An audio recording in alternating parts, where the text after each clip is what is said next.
आशीष त्रिपाठी आपके साथ। नमस्कार, मैं हूं आपके साथ अंशिका पाठक। बुलेटिन की शुरुआत करेंगे बड़ी खबर के साथ। दमोह की बैंक में 40 लाख की लूट का मामला सामने आया। बैंक कर्मियों ने ही लूट की वारदात को अंजाम दिया था। आपको बता दें कि एसपी श्रुतकीर्ति सोमवंशी ने लूटकांड का ये खुलासा किया। दरअसल फिल्मी स्टाइल में लूट की इस वारदात को अंजाम देकर गुमराह करने का प्रयास हो रहा था और दमोह जिला के फतेहपुर में बैंक में हुई थी ये लूट, जिसमें पुलिस ने पूरे मामले की जांच पड़ताल कर इसका न सिर्फ खुलासा किया बल्कि लूट की रकम भी बरामद की। और इससे जुड़ी कुछ तस्वीरें लूट की रकम बरामद होने के बाद। और बैंक कर्मचारी अंशिका यहाँ पर घर का भेदी या कुछ और कहें इन्हें, जो घर में ही सेंध लगाकर यहाँ पर काम करते हैं, जिस थाली में खा रहे हैं उसी में छेद। दमोह की ये घटना जहां बैंक में 40 लाख की लूट का मामला सामने आया और बैंक कर्मी ने ही इस लूट की वारदात को अंजाम दिया है। फिलहाल पुलिस ने लूटे हुए कैश को बरामद कर लिया है। 40 लाख कैश पुलिस ने बरामद किया। बैंक कर्मियों ने ही लूट की वारदात को अंजाम दिया था। पूछताछ जांच पड़ताल का सिलसिला। दमोह की ये वारदात, बैंक में जब लूट हो सकती है तो फिर बाकी जगह कैसे सुरक्षित हो सकते हैं, ये बड़ी चीज बताई गई थी, जिसमें फरियादी द्वारा बताया गया कि बैंक के अंदर घुस के कुछ लोगों ने मारपीट की और सेफ से लगभग 40 लाख रुपए की लूट कर ली है। इसमें जब वहाँ पर टीम हमारी पहुँची, फोरेंसिक की टीम पहुँची, साइबर की टीम पहुँची, तो हम लोगों ने इन्वेस्टिगेशन करना शुरू किया। इसमें ये निकल के आया कि जो बैंक कर्मचारी है वो अपने मैनेजर के जाने के बाद उसने अपने दोनों साथियों को वहाँ बुलाया था। बैंक के सेफ से पैसे निकाले थे, चूँकि बैंक मैनेजर द्वारा चाबी बैंक में छोड़ दी गई थी और जो कैशियर की चाबी थी वो भी वहाँ अवेलेबल थी, तो उनके कॉम्बिनेशन लॉक से इसने वो पैसे निकाले थे। और बात करेंगे, हमारे सहयोगी आशीष जैन हमारे साथ इस वक्त फोन लाइन पर मौजूद है। आशीष, आखिर क्या कोई जानकारी दी जा सकी है बैंक कर्मचारी द्वारा जिसने इस पूरी लूट का षड्यंत्र रचा? निश्चित ही मैं आपको बताना चाहूंगा, कल देर शाम की ये बड़ी घटना थी जब दमोह जिले के फतेहपुर में इस बैंक में लूट की घटना की खबर आई थी। और पुलिस को जैसे ही जानकारी लगी वैसे ही पुलिस के आला अधिकारी पुलिस अधीक्षक के नेतृत्व में पहुंचे थे। तब पता चला था कि यहाँ पर करीब 40 लाख की लूट की गई है। बैंक कर्मियों के साथ मारपीट करते हुए लूट की घटना को अंजाम दिया गया है। पुलिस अधिकारी मौके पर पहुंचे थे, जिससे व्यक्ति जो आउटसोर्स का कर्मचारी था, बैंक कर्मचारी था, बैंक की सुरक्षा में तैनात रहता था, उसको कुछ हथियारबंद लोगों के द्वारा उसके साथ लूट किया जाना बताया गया था। उसको चोटें भी पहुंचाई गई थी और बताया गया था कि हथियार भी थे और धारदार हथियार भी थे, वह कट्टा भी था। और इस मामले पर जब पुलिस ने इन्वेस्टिगेशन शुरू किया तो पता चला कि बैंक कर्मी जो आउटसोर्स का कर्मचारी है वही ही इस पूरी लूट के कांड का मुख्य आरोपी है। उसने अपने दो दोस्तों को बुला करके बैंक में रखे करीब 40 लाख रुपए उसको सौंपे थे और इसे लूट की घटना करार दिया था, लूट की घटना का षड्यंत्र रचा था। तो पुलिस के द्वारा इसका खुलासा भी किया गया है। इसको पूरी तरह से पैसे भी बरामद करने की बात पुलिस के द्वारा कही गई है। पुलिस अधीक्षक ने इस मामले पर बयान भी दिया है और उन्होंने कहा है कि इस पूरे मामले की तहकीकात जो पूरी रात पुलिस की टीम के द्वारा की गई, तो तीनों आरोपी, जो मुख्य आरोपी है जो बैंक का आउटसोर्स कर्मचारी है और दो जो उसके साथी थे, उनको भी गिरफ्तार कर लिया गया है और उनके पास से 40 लाख रुपए जो लूटे गए थे उनकी राशि भी बरामद की गई है और इस मामले पर पूरी जांच भी की जा रही है। उन्होंने बताया कि जो मुख्य आरोपी है उसके ऊपर कुछ कर्जा था, उसके द्वारा इस कारण से इस घटना को अंजाम दिया गया। जब बैंक मैनेजर वहां से चले गए, वो अपनी चाबी भी छोड़ गए, कैशियर की चाबी भी वहां भी उपलब्ध थी और बैंक में बड़ी मात्रा में कैश भी उपलब्ध था, तब उसने इस घटना को अंजाम दिया था। तो कुल मिलाकर के रात में जब 8 बजे 7:30 से 7:30 बजे के लगभग इस लूट की घटना की जानकारी लगी थी, तब से लेकर के सुबह सवेरे तक पुलिस ने इस मामले को पूरा इन्वेस्टिगेट किया और इस मामले का पूरा खुलासा भी किया है। जी, बहुत शुक्रिया आशीष जानकारी साझा करने के लिए। और अगली खबर इंदौर से, जहां कुख्यात बदमाश का एनकाउंटर किया गया। बदमाश के पैर में गोली लगी, वो जो पुलिस की तरफ से चलाई गई थी। बदमाश वसीम उर्फ शाकिर को गोली लगी। जवाबी कार्रवाई में घायल बदमाश को एमवाई हॉस्पिटल में लाया गया है। बदमाश ने 2 दिन पहले ही युवक को गोली मारी थी।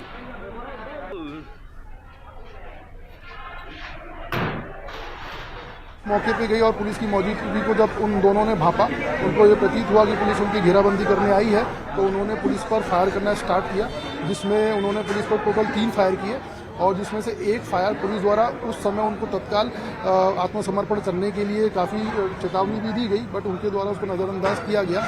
उसके पश्चात एक गोली जो हमारी थाना मोबाइल थी उसमें उसके विंड स्क्रीन पे लगी और थाना प्रभारी के कान को छूती हुई निकली। तत्पश्चात पुलिस ने आत्मरक्षा इसमें फायर किया, जिसमें पुलिस द्वारा 2 फायर किए गए टोटल, जिसमें फायर करने के पश्चात हमको कुछ लोगों के रोने की आवाज़ें आने लगी। तत्पश्चात हमने जब सर्च किया एरिया का तो हमको एक व्यक्ति मिला जिसके पाँव पे चोट का निशान था, गोली का निशान था। जब हमने उसकी पहचान की तो शाकिर निकला, जिसके द्वारा इस घटना को अंजाम दिया गया था और मुहिम पे जिसके द्वारा गोली चलाई गई थी। सीधी से खबर, जहां कफ सिरप की बड़ी खेप बरामद की गई है। 480 शीशी कफ सिरप बरामद हुए और 3 को गिरफ्तार किया गया। दरअसल कुरियर के जरिए इसकी सप्लाई की जा रही थी और कोतवाली पुलिस ने इस पूरे मामले का पर्दाफाश किया। सभी आरोपी कुरियर सर्विस के कर्मचारी बताए जा रहे हैं जो कफ सिरप सप्लाई कर रहे थे और एक बड़ी खेप 480 बोतलों की यहां से बरामद हुई है, जिसमें कफ सिरप भरी हुई थी और 3 आरोपियों को गिरफ्तार किया जो कि कुरियर सर्विस में ही काम करते थे। कोतवाली पुलिस ने इस पूरे मामले का खुलासा किया है। मार्गदर्शन में लगातार नशीले कफ सिरप और एनडीपीएस की कार्रवाई के लिए दिशा निर्देश मिलते हैं। उसी के तारतम्य में श्रीमान पुलिस अधीक्षक द्वारा निर्देशित किया गया था, मुखबिर तंत्र सक्रिय किया गया था। मुखबिर की सूचना पर 3 लड़कों को 480 नग कफ सिरप अवैध रूप से अपने कब्जे में रखे पाए जाने से जब्ती करके एनडीपीएस की कार्रवाई की गई है। सर, अभी विवेचना में ये तथ्य आया है कि जिन लड़कों से कफ सिरप बरामद हुई है वो एक डेलीवेरी कोरियर कंपनी है, उसके एम्प्लॉई हैं, कर्मचारी हैं। अब इसमें कोरियर कंपनी का क्या है उसके संबंध में तस्दीक करके विवेचना की जा रही है। और हरदा में स्वामी विवेकानंद कॉम्प्लेक्स के रहवासी अज्ञात व्यक्ति से डरे हुए हैं और डर भी इतना कि कॉम्प्लेक्स के लोग रात भर गश्त कर रहे हैं, पहरा दे रहे हैं। दरअसल कॉम्प्लेक्स में बीते 2 दिनों में आगजनी की 5 घटनाएं हुई। आरोप है कि अज्ञात व्यक्ति घर के दरवाजों और गलियारों में रखे सामान में आग लगाकर गायब हो जाता है। ना तो वो सीसीटीवी कैमरे में नजर आता है और ना ही किसी को आते जाते दिखाई देता है। लोगों ने सिटी कोतवाली थाने में शिकायत की पर नतीजा कुछ भी नहीं रहा। आगजनी की घटनाओं के बाद अब लोगों ने खुद ही गश्त का फैसला ले लिया है।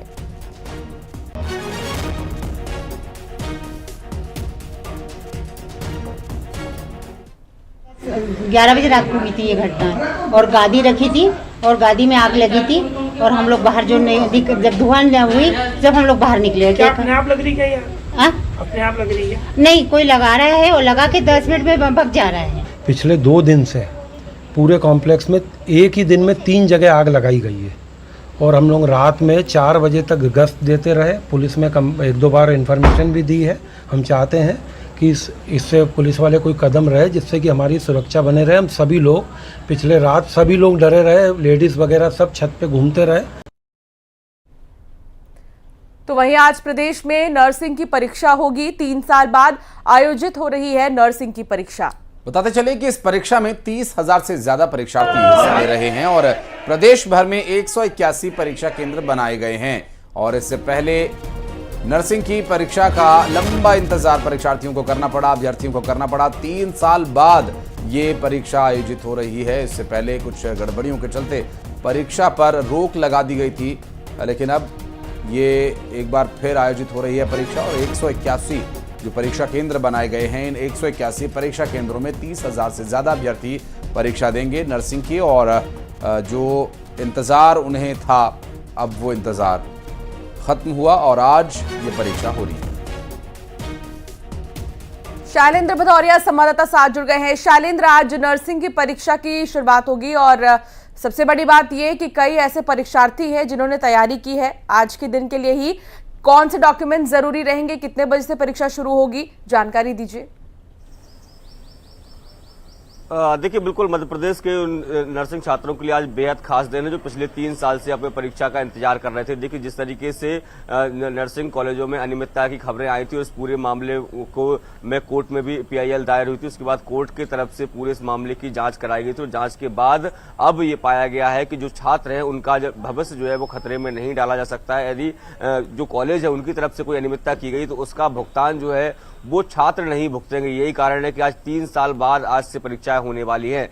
प्रदेश भर में लगभग 30,000 ऐसे छात्र हैं जो परीक्षा का इंतजार कर रहे थे, आज वे परीक्षा में शामिल होंगे। चाहे वह ANM हो, BSc नर्सिंग हो, MSc नर्सिंग हो, ये जो प्रमुख विषय हैं इनकी आज परीक्षा होनी है। पूरे प्रदेश भर में 181 केंद्र बनाए गए हैं जिसके माध्यम से आज परीक्षाएं होने वाली है। परीक्षाएं 2 पाली में होंगी, एक सुबह की पाली, एक दोपहर की पाली। देखिए, जिस तरीके से अनियमितताएं की खबरें आई थी उसके बाद कई बार नर्सिंग स्टूडेंट ने प्रदर्शन भी किया था और साफ किया था कि यदि कॉलेज ने किसी तरह की कोई अनियमितताएं की है, कॉलेज अपनी अर्हताएं पूरी नहीं करता है, तो ऐसे में उसका खामियाजा छात्र क्यों भुगते हैं। देखिए, 19, 20, 21 और 21-22 ये 3 जो वर्ष है उनकी परीक्षा अब तक नहीं हो पाई थी और अब चूंकि मामला ये पूरी तरीके से कोर्ट में था और कोर्ट के निर्देश पर ही अब ये परीक्षाएं आयोजित की जा रही है। जिस तरीके से लगातार जो नर्सिंग छात्र है वो परेशान हो रहे थे और उनका भविष्य जो है वो अधर में था, लेकिन कहीं ना कहीं उन 30,000 छात्रों के लिए बेहद राहत की खबर है कि आज से ये नर्सिंग परीक्षाएं शुरू होने जा रही हैं। बिल्कुल, और उनके लिए एक राहत की भी खबर है। शैलेंद्र, जो इंतजार कर रहे थे बीते 3 सालों से, बहुत बहुत शुक्रिया आपका इस पूरे मामले पर जानकारी देने के लिए। और आगे बढ़ेंगे खबरों में, बात करेंगे रायपुर की। राजधानी के 1.5 लाख घरों में आज पानी की सप्लाई ठप रहेगी। पानी की सप्लाई पर 10 घंटे का ब्लॉकेज। और इस भीषण गर्मी के बीच पानी की सप्लाई का ये ब्लॉक होना स्वाभाविक है कि बड़ी परेशानी का कारण यहाँ पर रहवासियों के लिए बनेगा, चूंकि 10 घंटे का ये ब्लॉक रहेगा। सुबह पानी की सप्लाई के बाद शाम को पानी नहीं मिल पाएगा। पुराने और नए फिल्टर प्लांट्स को आपस में इंटरकनेक्ट करने के लिए काम होना है। बैरन बाजार, देवेंद्र नगर, संजय नगर में पानी की सप्लाई नहीं होगी और मुदहापारा में पानी की सप्लाई प्रभावित रहेगी। तो 10 घंटे ब्लॉक पानी की सप्लाई, इसलिए पहले से ही कहा जा रहा है कि आप जितना स्टोर करके रख सकते हैं पानी उतना रख लीजिए, क्योंकि गर्मी का मौसम है और ऐसे में पानी की किल्लत बहुत ज़्यादा दिखाई दे सकती है, लोगों के लिए परेशानी का सबब बन सकती है। काम चल रहा है, मेंटेनेंस से लेकर तमाम ऐसे कार्य हैं जो चल रहे हैं, जिसके लिए 10 घंटे पानी की सप्लाई ठप रहेगी। वैकल्पिक व्यवस्था करके रखनी होगी यहाँ के क्षेत्र के लोगों को, अंशिका। और निश्चित रूप से चूंकि गर्मी का समय है तो ऐसे में पानी की जो आवश्यकता है वो अपेक्षाकृत अन्य समय के अधिक रहती है। और चलिए बढ़ते हैं आगे। मुख्यमंत्री डॉक्टर मोहन यादव दिल्ली के प्रचार रण में उतरे हुए हैं। पश्चिमी दिल्ली में बीजेपी उम्मीदवार कमलजीत सहरावत के समर्थन में उन्होंने रोड शो किया। इस मौके पर सीएम डॉक्टर मोहन यादव ने कहा कि पूरा देश मोदीमय हो चुका है। इस बार एनडीए 400 से ज्यादा सीटें जीतेगी और पीएम मोदी तीसरी बार प्रधानमंत्री बनेंगे। सीएम डॉक्टर मोहन यादव से बात की हमारे संवाददाता अशरफ ने। मध्य प्रदेश के मुख्यमंत्री मोहन यादव मेरे साथ है। सर, कल आपके यहाँ मध्य प्रदेश में चुनाव प्रचार खत्म हुआ है, आज आप दिल्ली में हैं, क्या माहौल है? मुझे इस बात की प्रसन्नता के मोदीमय माहौल पूरे देश में बना हुआ है। अभी से थोड़ी देर पहले मैं यूपी के महुआ लोकसभा क्षेत्र से आ रहा हूँ, जहाँ पनवाड़ी में मेरी एक सभा हुई थी और दिल्ली के रोड शो में यहाँ शामिल हो रहा हूँ। हमारी यहाँ की प्रत्याशी सहलावत जी, कमलजीत जी, उनके इस रोड शो में शामिल हो रहा हूँ। मुझे इस बात की प्रसन्नता है कि मोदीमय माहौल है और निश्चित रूप से फिर एक बार मोदी सरकार अब की बार 400 बार। मध्य प्रदेश में 29 और दिल्ली में 7 सीटें।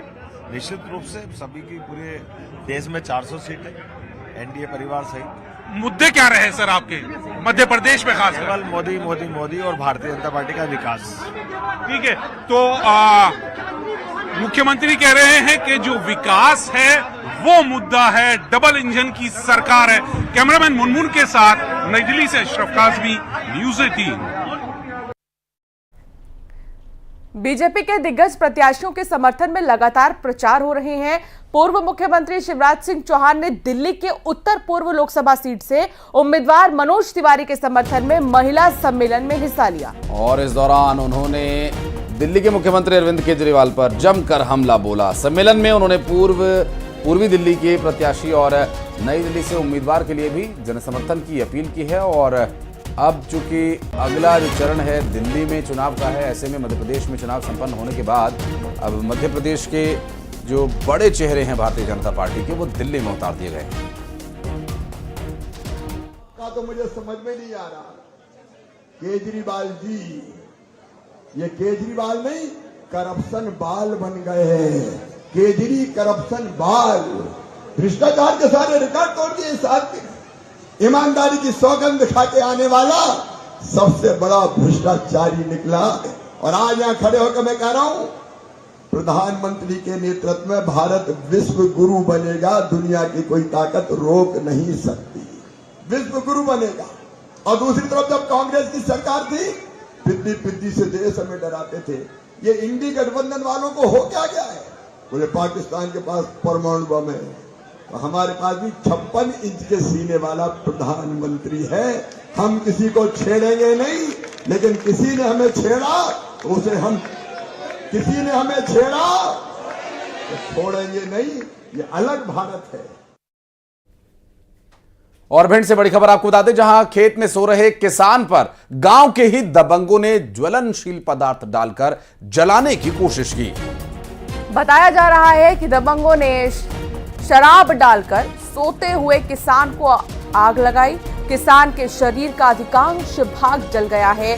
आरोपी और पीड़ित का पहले से ही विवाद चल रहा था, जिसमें इस घटना को अंजाम दिया गया। पुलिस ने पीड़ित की शिकायत पर 3 लोगों पर मामला दर्ज कर दिया है।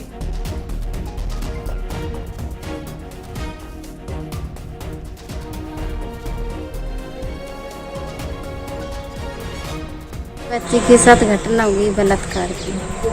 हमारे से जो कह रहे थे जनवीर आकाश और पन्ना लाल, जो तुमने राजीनामा नहीं किया सो मान रही कि तुम्हें धमकी दे दी, तुम राजीनामा नहीं कर रही तो तुम्हें बच्चे को ना पति को दोनों को मार दी।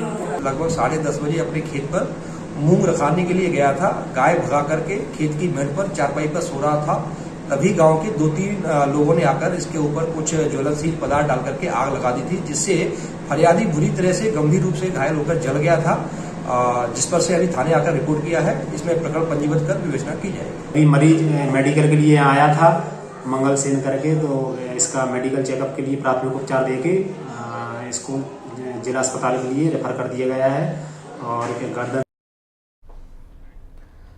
और अब खबर सीहोर से है, जहां कोतवाली थाना पुलिस ने लुटेरी दुल्हन और उसके 11 सदस्यीय गैंग को गिरफ्तार किया।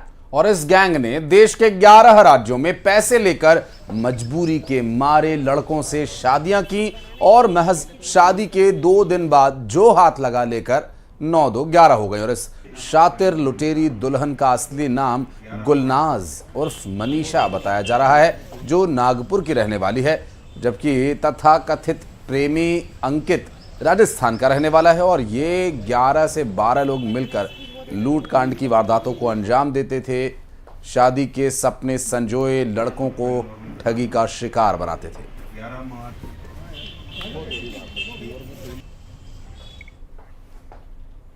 एमपी में भीषण गर्मी के बीच मौसम जो है वो बारिश का बना रहेगा और ज्यादातर शहरों में गरज चमक के साथ बारिश के आसार बने हुए हैं और बारिश के साथ तपिश बढ़ने की भी आशंका है। प्रदेश के ज्यादातर शहरों में बादल छाए रहेंगे, जिसमें भोपाल, नर्मदापुरम, जबलपुर में बारिश के आसार है। उज्जैन, इंदौर, सागर में बारिश के आसार है। 17 मई से फिर एक बार वेस्टर्न डिस्टर्बेंस सक्रिय हो रहा है और पिछले 2 दिन से कई इलाकों में तेज आंधी तूफान के साथ बारिश हो रही है। तो एक बार फिर गरज चमक के साथ बारिश की संभावना मौसम विभाग की तरफ से जताई गई है। अधिकतर शहरों में आज काले बादल छाए रहेंगे। गरज चमक के साथ बारिश के आसार हैं।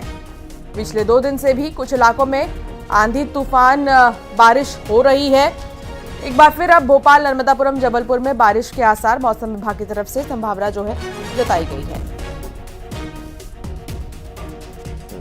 गर्मी से राहत तो मिलेगी, लेकिन किसानों के लिए कुछ एक जगह पर समस्या बन सकती है। शैलेंद्र भदौरिया हमारे सहयोगी जुड़ गए हमारे साथ। शैलेंद्र, क्या कुछ जानकारी मिल रही है? मौसम विभाग की तरफ से क्या पूर्वानुमान जताया जा रहा है? देखिए बिल्कुल आशीष, जिस तरीके से मध्य प्रदेश में अभी वेस्टर्न डिस्टर्बेंस के चलते लगातार कई हिस्से ऐसे हैं जहां पर गरज चमक के साथ बारिश हो रही है, इसके साथ ही तेज हवाएं जो है वो चल रही हैं। हालांकि दिन में जो तापमान 40 डिग्री के आसपास रहता है, लेकिन शाम होते होते ये मौसम परिवर्तित हो जाता है और तेज आंधी और बारिश भी होने लगती है। और इसी तरीके से मौसम विभाग ने आने वाले समय के लिए अलर्ट जारी किया है कि 17 तारीख से फिर एक वेस्टर्न डिस्टर्ब मध्य प्रदेश के कुछ हिस्सों में सक्रिय हो सकता है, जिसके चलते मध्य प्रदेश के अधिकांश इलाकों में हल्की फुल्की बारिश और बादल छाए रहने की संभावनाएं जताई है। जिस तरीके से मई में यह अनुमान था कि तेज भीषण गर्मी जो है वो लोगों को परेशान कर सकती है, लेकिन जिस तरीके से कुछ इलाकों में वेस्टर्न डिस्टर्बेंस के सक्रिय होने के चलते लगातार बारिश दर्ज की जा रही है। हालांकि ये बारिश जो है अधिकांश समय जो है शाम के समय दर्ज हो रही, चाहे वह परसों की बात करूं जिस तरीके मतदान था तो ग्वालियर चंबल संभाग सहित मध्य प्रदेश के अलग अलग हिस्सों में जिस तरीके से तेज बारिश हुई, इसका सबसे अधिक असर जो है वो मालवांचल में देखने को मिला था कि तेज हवाएं और लगभग 1 से 1.5 घंटे तक तेज पानी बारिश हुई थी। और उसके साथ ही कल भी जिस तरीके से देखा कि कल भी बहुत सारे मध्य प्रदेश के इलाकों में इसी तरह के माहौल देखने को मिला। और अब जिस तरीके से पूर्वानुमान जताया गया कि आने वाले समय के लिए न केवल भोपाल संभाग, नर्मदापुरम, सागर, उज्जैन के सहित जो तमाम मध्य प्रदेश के इलाके हैं उनमें हल्की फुल्की बारिश हो सकती है और तेज हवाएं भी चल सकती है। बहुत शुक्रिया शैलेंद्र जानकारी साझा करने के लिए। तो मौसम सुहाना रहेगा कुछ दिनों के लिए, लेकिन वहीं किसानों के लिए आफत हो सकती है। और बढ़ते आगे आपको बता दें, ग्वालियर में आईजी ऑफिस में तैनात महिला एएसआई और सिपाही का प्यार परवान चढ़ा, तो दोनों बिना बताए ड्यूटी से ही लापता हो गए। एएसआई निशा जैन और सिपाही अखंड प्रताप सिंह 7 मई को चुनाव ड्यूटी गए थे। 8 मई को दोनों को आमद देना था, लेकिन चुनाव ड्यूटी के बाद से दोनों आईजी दफ्तर ही नहीं आए। और जानकारी मिली कि बिना बताए गैर हाजिर रहने पर आईजी ने दोनों को निलंबित कर दिया है, जिसके बाद दोनों ने बताया कि उन्होंने भागकर आर्य समाज मंदिर में शादी कर ली है। और आईजी का यह कहना है कि दोनों आकर दस्तावेज पेश करेंगे तो मामले का हल हो जाएगा।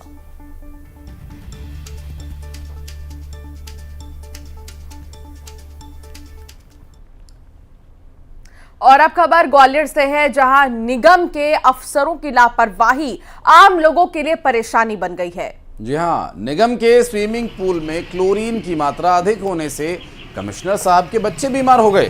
पूल में तैरने गए बच्चों में खुजली और उल्टी की शिकायत हुई है और जिसके बाद उनका इलाज कराया गया। शिकायत पर नगर निगम अफसर हरकत में आए और स्विमिंग पूल के पानी की जांच के लिए डीआरडीओ में सैंपल्स भेजे गए हैं। बता दें कि इन सैंपल्स रिपोर्ट के आने के बाद तक स्विमिंग पूल में तैराकी बंद कर दी गई है और अब देखना होगा कि सैंपल की जांच के बाद आखिर क्या रिपोर्ट आती है। अभी प्रथम दृष्टया ये बताया जा रहा है कि क्लोरीन की मात्रा अधिक होने की वजह से ये समस्या उत्पन्न हुई। बुलेटिन में फिलहाल इतना ही। खबरों का सिलसिला आगे भी जारी है, जल्द लौटते हैं।